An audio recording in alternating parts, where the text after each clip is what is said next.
Good morning dear student. कैसे हैं आप लोग? आशा करते हैं कि आप लोग सब ठीक होंगे। आप लोग नोट्स बनाते रहिएगा। आज चैप्टर 2 पढ़ेंगे हम लोग, पृथ्वी की बदलता स्वरूप प्रक्रियाएं। स्थल मिट्टी और सेलों चट्टान से मिलकर बना है। यह पृथ्वी के भूपटल का सबसे ऊपरी कठोर आवरण है। यह महाद्वीप और द्वीप बनाता है। पृथ्वी का धरातल नियंत्रण परिवर्तन का विषय है। पृथ्वी के धरातल पर नियंत्रण परिवर्तन होते रहते हैं। मनुष्य भी पृथ्वी के धरातल पर निश्चित परिवर्तन करने में महत्वपूर्ण भूमिका निभाता है। ये परिवर्तन प्रकृति में बाह्य रूप से अधिक या कम होते हैं। ये परिवर्तन भूपट्टी के नीचे ज्वालामुखी क्रिया और भूकंप के कारण सेलों के स्तरों में वलन या भरकसन पड़ने से होते हैं। अपक्षय, अपर्दन अथवा अन्य मानवीय प्रक्रियाएं पृथ्वी के धरातल का रूप बदलने में महत्वपूर्ण भूमिका निभाती हैं। कर्मिक परिवर्तन के कारक जैसे बहता हुआ जल, पवन, उद्गम स्थल और लहरें भू धरातल को सर्वदा एक स्तर पर लाने का प्रयत्न करते हैं। यह जानना रुचिकर होगा कि जलवायु इन कारकों को भी प्रभावित करती है। जल, पौधे और पशु एक विशेष क्षेत्र में अपक्षय और अपर्दन की गति और उसके प्रारूप को प्रभावित करते हैं। बाह्य प्रक्रियाएं वे प्राकृतिक प्रक्रियाएं जो पृथ्वी के धरातल पर धीरे धीरे अपना स्थान ग्रहण कर लेती हैं, बाह्य प्रक्रिया कहलाती है। अपक्षय पर अपर्दन और निपैशन बाह्य प्रक्रियाएं हैं। भूधरातल के सबसे ऊपरी भाग पर रेत और मिट्टी को छोड़कर वह स्थान नंगी चट्टानों से भरा हुआ दिखाई देता है। मौलिक रूप से चट्टानें पिघलने हुई मैग्मा से बनी थी जो पृथ्वी के अंदर से फटा था। पृथ्वी की शक्तिशाली गतिविधियां ऊपरी धरातल से कुछ चट्टानों को ऊपर की ओर उछालती हैं, जहां वे जलवायु प्रभावों से सुरक्षित होती हैं। वह प्रक्रिया जिससे चट्टानें टूट फूट कर छोटे छोटे कणों में विभक्त हो जाती हैं, अपक्षय कहलाती हैं। चट्टानों का या अपक्षय या विघटन भौतिक या रासायनिक कारणों का स्थान ले लेता है। चट्टानें जैसे ही मौसम के प्रभाव में आती हैं, अपक्षय प्रक्रिया प्रारंभ हो जाती है। जब चट्टानें सूर्य के अधिक ताप के कारण गर्म होती है तो वे चटक जाती हैं। जब वह प्रक्रिया हजारों वर्ष तक चलती है तो बड़ी बड़ी चट्टानें छोटे छोटे टुकड़ों में बदल जाती हैं।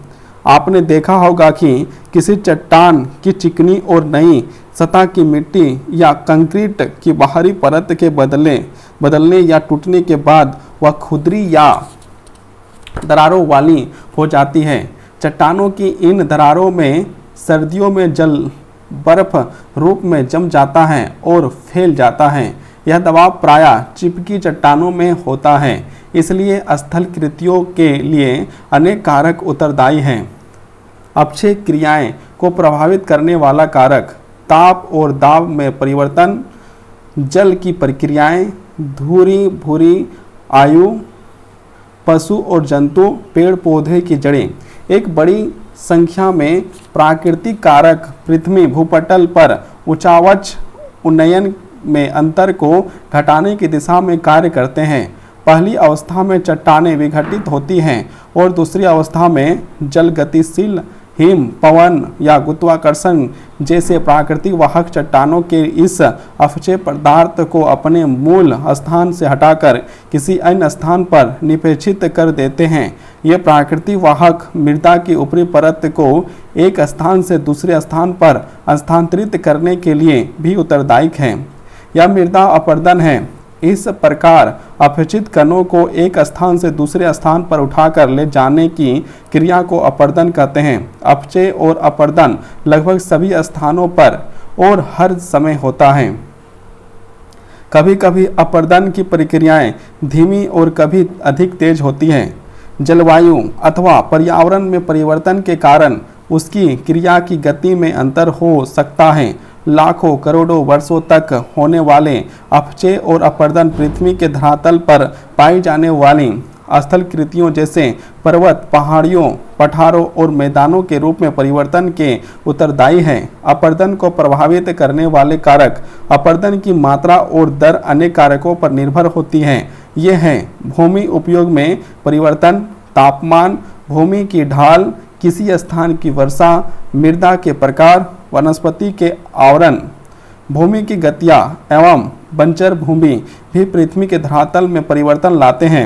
भूसंकलन, कीचड़ का बहना आदि भी भूमि की गतिविधियों से जुड़े हुए हैं। जब सूक्ष्म मृदा और सेल के टुकड़े खड़ी ढाल से नीचे गिरते हैं तो इस प्रक्रिया को भूसंकलन कहते हैं। जब जलकक्त चट्टानों को मलबा खड़ी पहाड़ियों के मार्गों की ओर गति करता है तब इसे पक अपवहन कहते हैं। यदि अपक्षय अथवा अपर्दन जैसी कोई भी प्रक्रिया नहीं होती तो पृथ्वी बिल्कुल अलग ही होती। ये दोनों शक्तियाँ बहुत पुराने समय से मिलकर काम कर रही हैं। अपक्षय और अपर्दन की प्रक्रियाओं को अनाच्छादन कहते हैं। अनाच्छादन का शाब्दिक अर्थ है नग्न बनाना या उजड़ा डालना। यदि सेलों के अपक्षित कण काफ़ी समय तक अनावृति रहते हैं तो उसमें रासायनिक और जैविक परिवर्तन होते रहते हैं। ये परिवर्तन मिलकर मृदा का निर्माण करते हैं। मृदा पृथ्वी के धरातल की सबसे ऊपरी परत है जो अपक्षेद चट्टानों, बहुत अच्छे पदार्थों जैसे रेत, कीचड़, गाद, मिट्टी तथा जैविक पदार्थों आदि से बनी होती है। मृदा पौधों की वृद्धि के लिए बहुत महत्वपूर्ण। जिन सेलों में मृदा बनती है उसमें खनिज मिलते हैं। साथ ही इसमें सड़ी गली पत्तियाँ, फूल, जीव जंतुओं के अवशेष, जीवाणु अथवा केंचुए भी मिलते हैं। अनाच्छादन के वाहक, अनाच्छादन के विभिन्न वाहक निम्नलिखित हैं। बहता हुआ जल, नदियाँ, वर्षा का जल, हिमनियाँ, पवनें, लहरें। अनाच्छादन के वाहकों में सबसे अधिक प्रभावशाली कारक बहता हुआ जल है। तेज गति से बहता हुआ जल सेलों को तोड़ता है तथा उन्हें बहाकर ले जाता है। नदियाँ बहुत बड़ी संख्या में टूटी हुई सेलों को निचली भूमि की ओर स्थानांतरित करती हैं। अधिकतम भूमि कटाव घाटी मार्गों और घाटियों आदि में होता है। जब वर्षा होती है तो कुछ जल रिसकर भूमि के अंदर दरारों और छिद्रों द्वारा सेलों में चला जाता है और इस प्रकार अनाच्छादन होता है। हिम नदी बर्फ की नदी होती है जो पहाड़ी ढालों पर नीचे की ओर बहुत धीरे धीरे गतिशील होती है। हिम नदी की गति से होने वाले कटाव भी आकृति की नदी घाटियाँ को यू आकृति की घाटियाँ में बदल देते हैं। मरुस्थलीय क्षेत्रों में पवनें धरातल सूक्ष्म धूल कणों को रेत बहुत आसानी से उड़ा सकती है। लहरों की क्रियाएं तटीय क्षेत्रों के अपर्दन का कारण है। ये छोटे छोटे टुकड़े या कण तटीय भागों में जमा हो जाते हैं या लहरों द्वारा बहाकर समुद्र की तलहटी में ले जाए जाते हैं। भूधरातल के परिवर्तन में मनुष्य की भूमिका। मनुष्य भूधरातल में परिवर्तन के लिए एक नहीं अनेक प्रकार के उत्तरदायी हैं।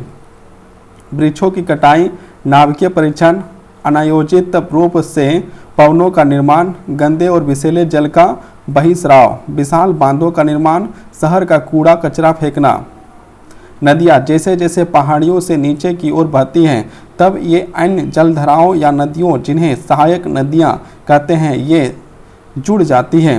नदी और इसकी सहायक नदियाँ मिलकर एक नदी तंत्र बनाती हैं और वह स्थल क्षेत्र जो नदी और उसकी सहायक नदियों द्वारा बनाया जाता है नदी द्रोणी कहलाता है। समुद्र के निकट कम ढाल होने के कारण नदी द्वारा अपने साथ अपरदित पदार्थों या अवसादों को आगे बहा ले जाना कठिन हो जाता है तथा वह उन्हें वहीं जमा कर देती है। नदी के मुहाने के समीप मिट्टी के जमाव से डेल्टा बन जाता है। डेल्टा जड़ोड़ मिट्टी से बना लगभग त्रिभुजा भूभाग होता है। ग्रीक भाषा के अक्षर डेल्टा की आकृति त्रिभुज जैसी होती है इसलिए इसे यह नाम दिया गया है। विश्व का सबसे बड़ा डेल्टा गंगा और ब्रह्मपुत्र नदियों के मुहाने पर स्थित है।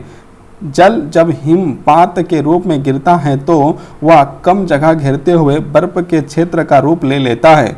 जब यह एक निश्चित मोटाई तक पहुंच जाता है तो यह पहाड़ी ढालों पर नीचे की ओर खिसकने लगता है। हिमनियाँ या हिम नदियाँ बहुत धीरे धीरे गतिशील होती हैं। हिम नदियाँ अन्य हिमनियों से जुड़ी हो सकती है। जब ये हिमनियाँ निचले और ऊष्म स्तर के पहुँचती है तो ये पिघलती है और संपूर्ण नदी तंत्र का निर्माण करती है। इस प्रकार हिमानी एक बर्फ की नदी है जो पहाड़ी ढालों पर नीचे की ओर धीरे धीरे गति करती है। हिमनियाँ अधिक ऊंचाई वाले क्षेत्रों में तथा उच्च अक्षांशों में पाई जाती हैं जहाँ तापमान बहुत कम होता है। हिमनियाँ दो वर्गों में विभाजित होती हैं, पर्वतीय हिमनियाँ या हिमनद, महाद्वीपीय हिमनियाँ या हिमनद। पर्वतीय हिमनद पर्वत के ऊपर भाग से नीचे घाटी की ओर गति करते हैं। ये हिमनद हिमालय या आल्प्स जैसे ऊंचे पर्वतों पर पाए जाते हैं। गंगा और जमुना नदियों का उदय भी पर्वतीय हिमनदों के पिघलने से ही हुआ है। जब किसी क्षेत्र का एक बड़ा भाग बर्फ से ढका रहता है तो उसे महाद्वीपीय हिमनद कहते हैं। ये आकार में काफ़ी बड़े होते हैं किंतु इसकी गति धीमी होती है। ये पूरी तरह से भूधरातल को मोटी बर्फ की चादर के रूप में ढके रहते हैं। ये प्रायः ध्रुवीय क्षेत्रों में पाए जाते हैं। अंटार्कटिका महाद्वीपीय हिमनद का सबसे अच्छा उदाहरण है। यूरोप, एशिया और उत्तरी अमेरिका के उत्तरी भागों में महाद्वीपीय हिमनद पाए जाते हैं। मृदा नए और अपरिचित शैलियों पदार्थों, विलय और फिर से प्राप्त होने वाले खनिज लवणों और जैविक पदार्थों या हुमस का एक जटिल मिश्रण है। यह कहा जा सकता है कि पृथ्वी का धरातल छोटे और असंगठित कणों वाली एक परत से ढका हुआ है जिसे मृदा या मिट्टी कहते हैं। ये मृदा अवयव बिलवासी जंतुओं, पेड़ पौधों की जड़ों के दाब और भूमिगत जल की गति द्वारा आपस में मिल जाते हैं। इस प्रकार मृदा अनेक प्रकार के कणों का मिश्रण होती है। इन कणों को दो समूह में विभाजित किया जाता है, पहला कार्बनिक या जैविक और दूसरा अकार्बनिक या अजैविक। मृदा का प्रकार उसका रासायनिक संगठन और उसकी कार्बनिक उत्पत्ति के प्राकृतिक प्रमुख घटक हैं जो लोगों की सामाजिक स्थिति, खान पान, पहनावा, रहन सहन और एक विशेष भौगोलिक क्षेत्र के रेशे या काट कबाड़ उत्पाद को निर्धारित करते हैं। मृदा में जैविक पदार्थ पेड़ पौधों और इसके अवशेषों जीवाणुओं से आते हैं। अधिकांश जैविक पदार्थ मृदा में पेड़ पौधों से आता है। समय के साथ साथ यही जैविक पदार्थ जीवाणुओं क्रिया द्वारा गहरे रंग के पदार्थ अर्थात ह्यूमस में बदल जाता है। ह्यूमस पेड़ पौधों की वृद्धि के लिए उपयोगी पोषक तत्व प्रदान करता है। ह्यूमस का अनुपात मृदा की उर्वरता निर्धारित करता है। मरुस्थल की मृदा में ह्यूमस की मात्रा कम होती है और या कम उपजाऊ होती है, जबकि दलदली और आर्द्र मैदानों की मृदा में ह्यूमस अधिक होता है।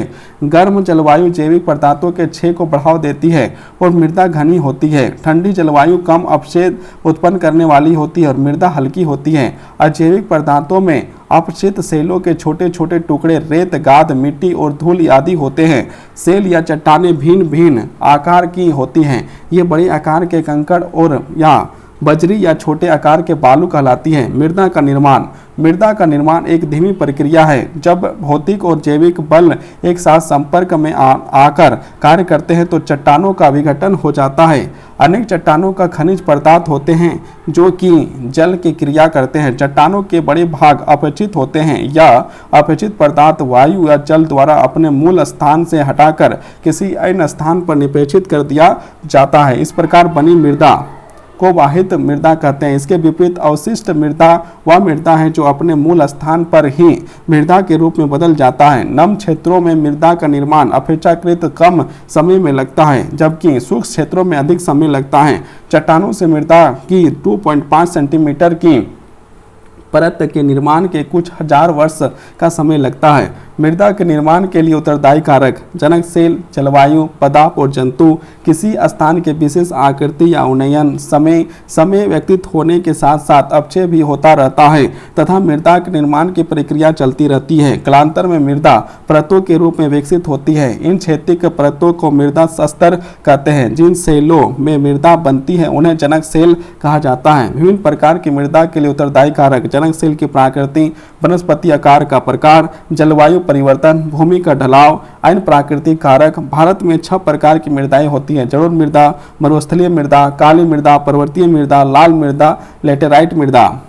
जलोढ़ मृदा नदियों द्वारा पर्वतीय क्षेत्रों के तटीय भागों और डेल्टाई क्षेत्रों में लेकर आई हुई है। अच्छी प्रकार के कीचड़, गाद, रेत आदि से बनती है।